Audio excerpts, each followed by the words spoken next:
텍사스 2부 순서 함께 하고 계십니다. 오늘의 핫 이슈 시간입니다. 최현준 보도국장, 오늘 어떤 소식인가요?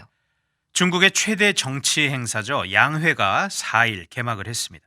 이번 회의에선 중국의 어떠한 주요 정책들이 결정이 될지 상당히 국제적으로도 이목이 집중되고 있는데 이 소식 먼저 살펴보겠습니다. 이어서 미국의 사회 기반 시설 개선, 인프라가 시급하다는 보고서가 나왔는데 이 소식도 함께 알아보겠습니다. 네, 첫 소식 보겠습니다. 중국의 최대 정치 행사죠. 양회가 개막했네요.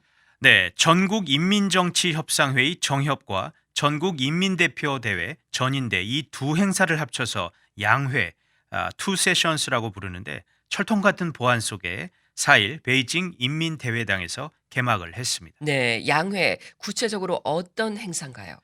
지난해 중국의 정치, 외교, 경제 또 사회 분야 등의 성과를 평가를 하는 자리이고 새해 중국이 나아갈 정책 방향 그리고 경제 성장 목표치를 결정하는 아주 중요한 정치 행사입니다. 특히 올해는 중국 공산당 창당 100주년이 되는 해인데다가 중국이 5년 단위로 내놓은 경제사회 정책을 결정하는 해이기 때문에 중국 내에서도 그리고 주변 국가들에게 미칠 영향 등 상당히 국제적으로도 중요한 그런 해이기도 합니다. 네, 그러니까 이 양회는 1년에 한 번씩 열리는 중국 최대의 정치 행사네요. 그렇습니다. 통상적으로는 매년 3월에 열리게 되는데 작년에는 이 코로나 바이러스 사태 때문에 이례적으로 5월에 열렸다가 올해 다시 이제 3월에 열리는 것입니다. 중국 공산당 정치 자문 기구인 정협이 하루 먼저 그래서 4일 날 개막을 한 거고 또 국회 격에 해당하는 전인대가 이제 5일 시작을 했습니다. 그래서 올해도 역시 정협이 하루 먼저 그리고 전인대가 5일 전체 회의가 개막이 됐습니다. 그렇군요. 자, 중국의 코로나 바이러스 상황은 어떤가요? 완전히 벗어나지 못하지 않았나요? 맞습니다. 하지만 중국은 올해 예년대로 3월에 양회를 치름으로써 좀 국제사회에 중국의 코로나 방역이 확실히 성공하고 있다는 좀 과시하려는 그런 의도가 있지 않나 보입니다. 네. 중국은 전국 각지에서 베이징 인민대회당으로 집계라는 이 정협위원 그리고 전인대 대표 약 5천 명의 아주 사전에 코로나 핵산 검사를 하면서 아주 초고강도로 방역을 시행을 했다고 합니다. 네. 자, 양회 중 먼저 이 전국인민정치협상회의 이 정협 개막 행사가 어떻게 진행됐나요? 인민대회당에 약 2천 명의 정협 의원들이 참석을 했고요. 시진핑 중국 국가주석, 리커창 총리 등 중국 수뇌부 총 출동을 했습니다. 장칭리 정협 부주석이 개막 선언을 했고 또 정왕양 정협 주석이 지난해의 업무 성과 등을 보고를 했습니다. 예. 자, 중국 공산당 지도부가 이 지난해를 어떻게 평가하고 있는지 궁금한데요. 네, 왕양 정협 주석은 지난해 중국은 역사상 평범하지 않은 한 해였다고 운을 뗐습니다. 하지만 시진핑 주석을 중심으로 중국 공산당 중앙위원회가 단합을 해서 전체 당 그리고 인민들을 잘 이끌었다라고 강조를 했습니다.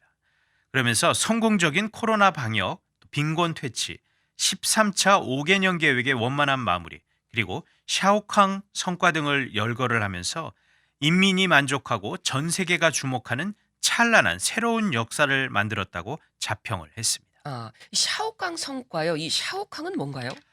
모든 중국 국민이 편안하고 풍족한 생활을 누린다는 의미인데요.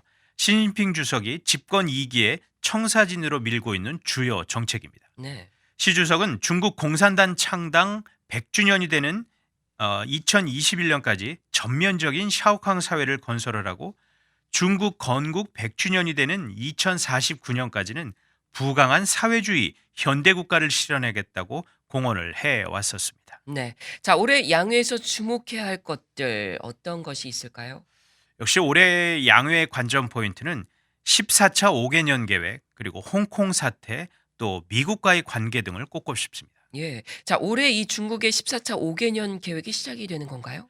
그렇습니다. 지난해로 13차 5개년 경제 계획이 마무리됐습니다. 5년으로 이제 분할이 되는데 중국 지도부는 이번 양회에서 올해부터 시작되는 14차 5개년 경제 계획을 최종으로 승인할 것으로 보입니다.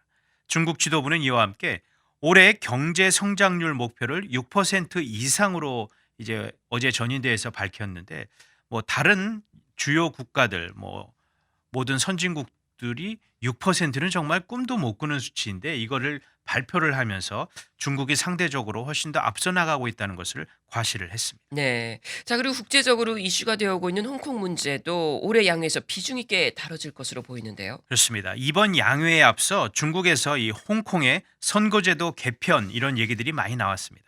그러니까 홍콩의 행정장관 선거를 결정짓는 구의회 선거인단을 아예 없애거나 아니면 대폭 축소를 해서 친중국 정치인들만 통치할 수 있도록 이 홍콩의 선거제도 개편이 분명히 논의될 것으로 예측이 됩니다. 네. 그렇군요. 앞으로 양회 일정 어떻게 되나요? 통상적으로 양회는 한 2주간 열리게 됩니다. 지난해에 이어서 올해도 그러나 일정을 조금은 축소를 해서 정협은 10일까지, 전인대는 11일까지 일주일 정도 진행이 될 것으로 보입니다. 네. 잘 들었습니다. 다음 소식 보겠습니다. 미국의 공공기반 시설 개선이 시급하다 이런 보고서가 나왔네요. 네, 미국 토목학회가 4년마다 내놓는 공공기반시설 평가 보고서가 3일 공개가 된 것인데요. 점수가 별로 좋지가 않았습니다. C-로 조사가 됐습니다. 네. A+가 제일 좋은 성적이고 C-는 평균 이하라고 이해하시면 될 것 같습니다. 토목학회는 4년 전인 지난 2017년에는 D+를 냈는데 그 4년 전보다는 조금은 개선됐지만 여전히 많은 결함이 있다라고 평가를 한 것입니다. 예, 이 토목학회에서 공공기반 시설을 평가했다고 하는데 구체적으로 어떤 것들을 평가한 건가요? 대중교통, 도로, 교량, 항만, 상수도, 배수시설 등 총 17개의 분야에 대해서 디테일하게 평가를 했습니다. 보고서는 주와 지역정부 그리고 민간 차원에서 첨단 기술을 적용하는 것을 그런 노력으로 4년 전보다는 조금 나아졌다고 설명을 했습니다. 하지만 특히 공공기반 예산에서 가장 큰 부분을 차지하는 대중교통과 배수, 공항, 고속도로 등 11개 부분은 여전히 D에 머물렀다라고 지적을 했습니다. 네. 그리고 교량과 에너지, 식수, 폐기물 처리 등 4개 부분은 C를 기록했고 항만과 철도 분야만 B-B로 비교적 좋은 점수를 줬습니다. 그렇군요. 자, 미국은 워낙 영토가 넓잖아요. 그러다 보니 공공기반 시설도 많고 또 여기 들어가는 예산도 상당하죠. 맞습니다. 하지만 지금보다도 훨씬 더 크고 과감한 지원이 필요하다고 이 토목학회 보고서는 지적을 합니다. 도로와 교량, 공항 등이 안전하고 지속 가능한 수준을 유지하기 위해선 앞으로 한 10년 동안은 5조 9천억 달러가 더 필요하다고 밝혔는데 이미 정부나 민간 차원에서 지금까지 투입한 금액보다 2조 5천억 달러가 더 필요하다는 입장을 밝힌 겁니다. 네. 이 공공기반 시설 개선을 위해서 정부가 어떠한 노력을 해왔나요? 전임 도널드 트럼프 대통령도 역시 이 인프라 구축에 상당한 공을 들였고 또 공약으로 내세웠었습니다. 기반시설 주간 행사를 기획하는 한편 대중교통 시설 개선을 설득을 많이 해왔습니다. 그렇지만 의회 차원에서 광범위한 개선책까지는 끌어내지 못한 게 사실입니다. 예. 자, 이제 이 바이든 행정부가 또 공공기반 시설과 관련해 어떤 계획을 세우고 있는지 이 부분이 더 네. 궁금한데요. 어떤가요? 네, 바이든 행정부는 공공기반 시설을 위한 대규모 투자는 바로 바이든 대통령의 주요 공약 가운데 하나입니다. 네. 최근 바이든 행정부와 의회가 이 도로와 교량 등 공공 기반 시설 개선을 위해 2조 달러 이상을 투입하는 지출안 논의에 이미 들어갔습니다.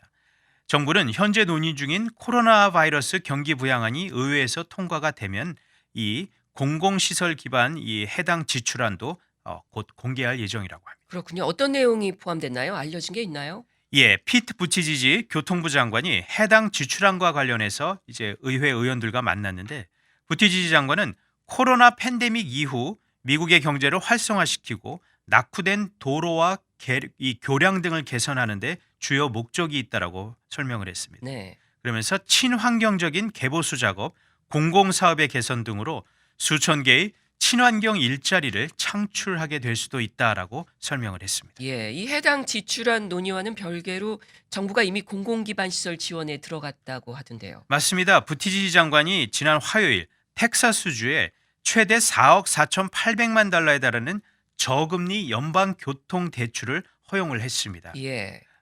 텍사스의 주도 어스틴의 심각한 교통 체증을 완화하기 위해서 유료 도로 건설 비용을 지원을 하는 건데 널찍한 또 자전거 도로 또 사람들이 다니는 인도도 갖추게 될 것으로 보입니다.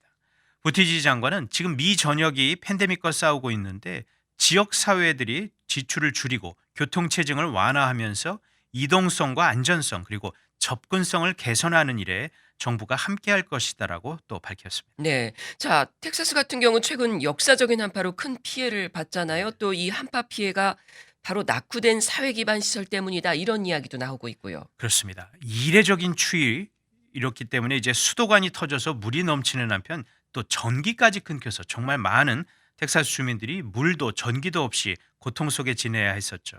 그런데 이것이 기후 변화로 이런 기온 이상 기온 현상이 앞으로 더 자주 발생할 수도 있을 것으로 예상이 되기 때문에 더 큰 우려가 있습니다.